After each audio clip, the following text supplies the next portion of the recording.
नमस्कार प्रिय दर्शकों, आपका स्वागत है आपके अपने चैनल शुद्ध ज्ञान गंगा पर।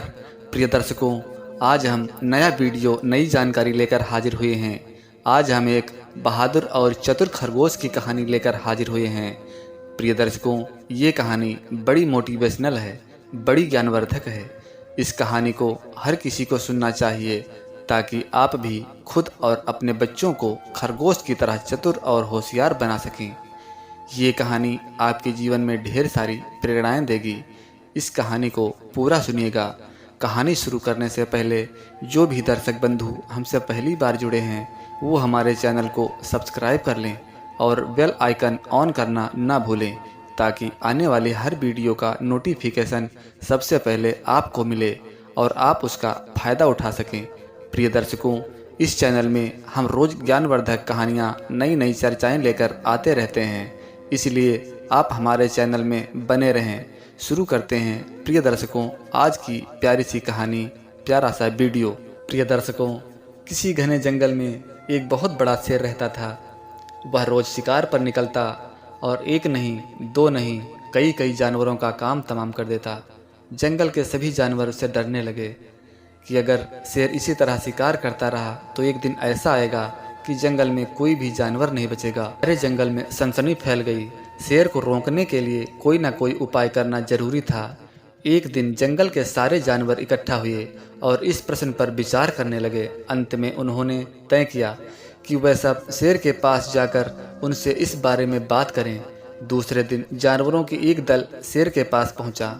अपनी ओर आते देख शेर घबरा गया और उसने गरज कर पूछा, क्या बात है, तुम सब यहाँ क्यों आ रहे हो? जानवर दल के नेता ने कहा, महाराज, हम आपके पास निवेदन करने आए हैं। आप राजा हैं और हम आपकी प्रजा। जब आप शिकार करने निकलते हैं तो बहुत जानवर मार डालते हैं, पर आप सबको खा नहीं पाते हैं। इस तरह से हमारी संख्या कम होती जा रही है। अगर ऐसा ही होता रहा तो कुछ ही दिनों में जंगल में आपके सिवाय कोई भी नहीं बचेगा। प्रजा के बिना राजा भी कैसे रह सकता है? यदि हम सब मारे जाएंगे तो आप भी राजा नहीं रहेंगे। हम चाहते हैं कि आप सदा के लिए हमारे राजा बने रहें। आपसे हमारी विनती है कि आप अपने घर में ही रहा करें। हम रोज़ स्वयं आपके खाने के लिए एक जानवर भेज दिया करेंगे। इस तरह से राजा और प्रजा दोनों ही चैन से रह सकेंगे। प्रिय दर्शकों, शेर को लगा कि जानवर के बात में सच्चाई है। उसने पल भर सोचा, फिर बोला, अच्छी बात नहीं है, मैं तुम्हारे सुझाव को मान लेता हूँ, लेकिन याद रखना, अगर किसी भी दिन तुमने मेरे खाने के लिए पूरा भोजन नहीं भेजा तो मैं जितने जानवर चाहूँगा मार डालूँगा। जानवरों के पास तो कोई चारा भी नहीं था, इसीलिए उन्होंने शेर की शर्त मान और अपने अपने घर चले गए। प्रिय दर्शकों, उस दिन से हर रोज़ शेर के खाने के लिए एक जानवर भेजा जाने लगा। उसके लिए जंगल में रहने वाले सब जानवरों में से एक एक जानवर बारी बारी से चुना जाता था। कुछ दिन बाद खरगोशों की बारी आ गई। शेर के भोजन के लिए एक नन्हे से खरगोश को चुना गया। वह खरगोश जितना छोटा था उतना ही चतुर भी था। उसने सोचा, बेकार में शेर के हाथों मरना मूर्खता है। अपनी जान बचाने का कोई ना कोई उपाय अवश्य करना चाहिए और हो सके तो ऐसी तरकीब ढूंढनी चाहिए जिससे सभी को इस मुसीबत से सदा के लिए छुटकारा मिल जाए। आखिर उसने एक तरकीब सोच ही निकाली। खरगोश धीरे धीरे आराम से शेर के घर की ओर चल पड़ा। जब वह शेर के पास पहुंचा तो बहुत देर हो चुकी थी। भूख के मारे शेर को बुरा हाल हो रहा था। जब उसने सिर्फ एक छोटे से खरगोश को अपनी ओर आते देखा तो गुस्से से बौखला उठा और गरज कर बोला, किसने तुम्हें भेजा है? एक तो पिद्दी जैसे हो, दूसरे इतनी देर से आ रहे हो। जिन बेवकूफ़ों ने तुम्हें भेजा है मैं उन सबको ठीक करूंगा और एक एक का काम तमाम ना किया तो मेरा नाम भी शेर नहीं। प्रिय दर्शकों, एक नन्हे खरगोश ने आदर से ज़मीन पर झुककर कहा, महाराज, अगर आप कृपा करके मेरी बात सुन लें तो मुझे या और जानवरों को दोष नहीं देंगे। वो तो जानते थे कि एक छोटा खरगोश आपके भोजन के लिए पूरा नहीं पड़ेगा, इसीलिए उन्होंने 6 खरगोश भेजे थे।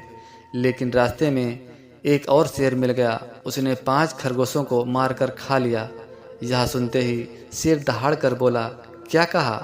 दूसरा शेर? कौन है वो? तुमने उसे कहाँ देखा? महाराज, वो तो बहुत बड़ा शेर है। खरगोश ने कहा, वो जमीन के अंदर बनी एक गुफा में से निकला था। वह तो मुझे भी मारने वाला था, पर मैंने उससे कहा, सरकार, आपको पता नहीं कि आपने क्या अंधेर कर दिया है। हम सब आपके महाराज के लिए भोजन के लिए जा रहे थे, लेकिन आपने उनका सारा खाना खा लिया। हमारे महाराज ऐसे सहन नहीं करेंगे, वे ज़रूर यहाँ आकर आपको मार डालेंगे। इस पर उसने पूछा, कौन है आपका राजा? मैंने जवाब दिया, हमारा राजा जंगल का सबसे बड़ा शेर है। मेरे ऐसा कहते ही वह गुस्से से लाल पीला होकर बोला, बेवकूफ़, इस जंगल का राजा तो सिर्फ मैं हूँ। यहाँ सब जानवर मेरी प्रजा हैं। मैं उनके साथ जैसा चाहूँ वैसा कर सकता हूँ। जिस मूर्ख को तुम अपना राजा कहते हो, उस चोर को मेरे सामने हाजिर करो। मैं उसे बताऊंगा कि असली राजा कौन है। महाराज, इतना कहकर उस शेर ने आपको लिवाने के लिए मुझे यहाँ भेज दिया। खरगोश की बात सुनकर शेर को बड़ा गुस्सा आया और वह बार बार गरजने लगा। उसकी भयानक गरज से सारा जंगल दहलने लगा। मुझे फौरन उस मूर्ख का पता बताओ। शेर ने दहाड़ कर कहा, जब तक मैं उसे जान से ना मार दूंगा, मुझे चैन नहीं मिलेगा। बहुत अच्छा महाराज, खरगोश ने कहा, मौत ही उस दुष्ट की सज़ा है। अगर मैं बड़ा और मजबूत होता तो मैं खुद ही उसके टुकड़े टुकड़े कर देता। चलो रास्ता दिखाओ। शेर ने कहा, फौरन बताओ किधर चलना है। इधर आइए महाराज, इधर। खरगोश रास्ता दिखाते हुए शेर को एक कुएं के पास ले गया और बोला, महाराज, वह दुष्ट शेर जमीन के किले में रहता है, जरा सावधान रहिएगा।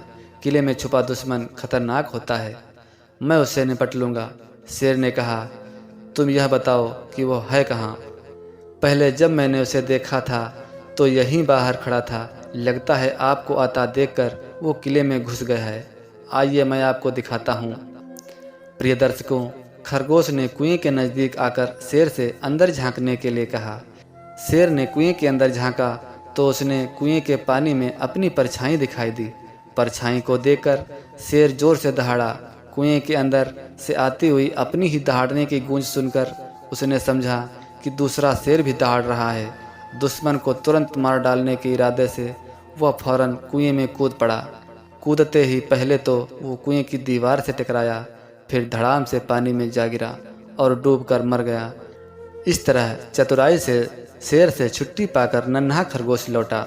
उसने जंगल के जानवरों को शेर के मारे जाने की कहानी सुनाई।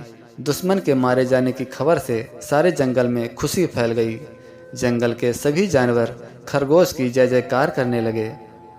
प्रिय दर्शकों, आज के लिए इतना ही। फिर मिलते हैं अगली वीडियो में एक नई जानकारी, एक नई कहानी के साथ। तब तक के लिए नमस्कार।